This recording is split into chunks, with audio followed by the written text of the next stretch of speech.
जाने तू कहाँ है? मैं घर में हूँ राजा। तो जरा बाहर आ जा।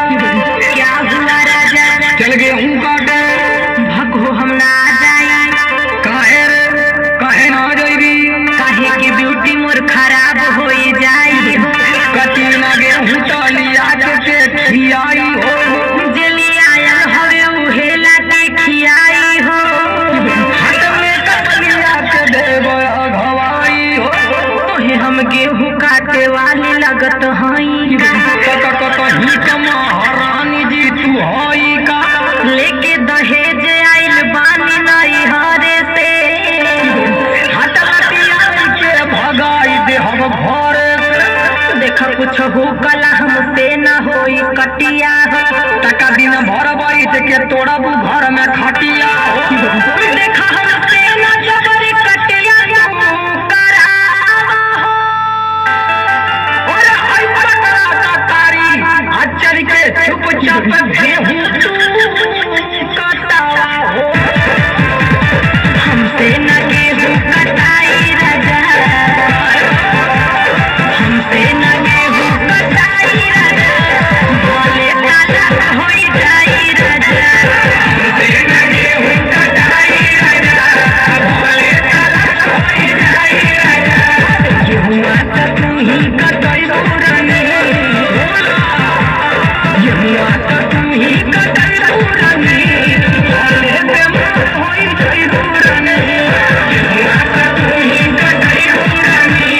भोले बेमार होई जाई पुरानी। सैया जी मान जा। तुगे लागत ह तोरे धमकी से डेरा जाई।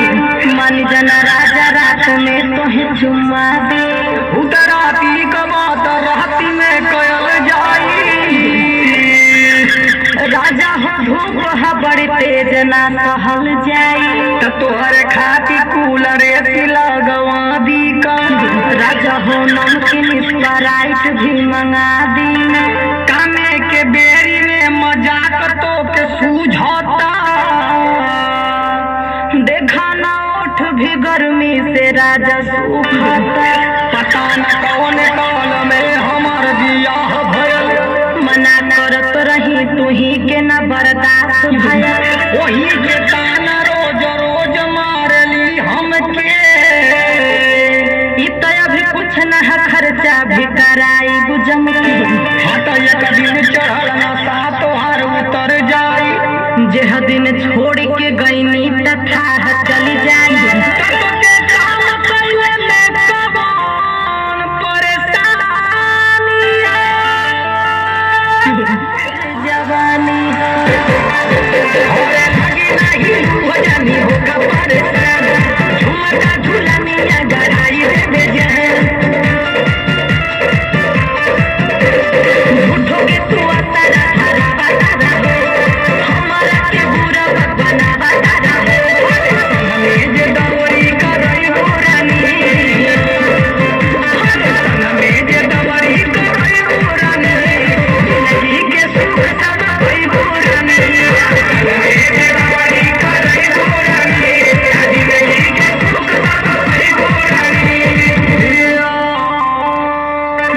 अब का भई कटी ना गेहूं तो फसल खराब हो जाई।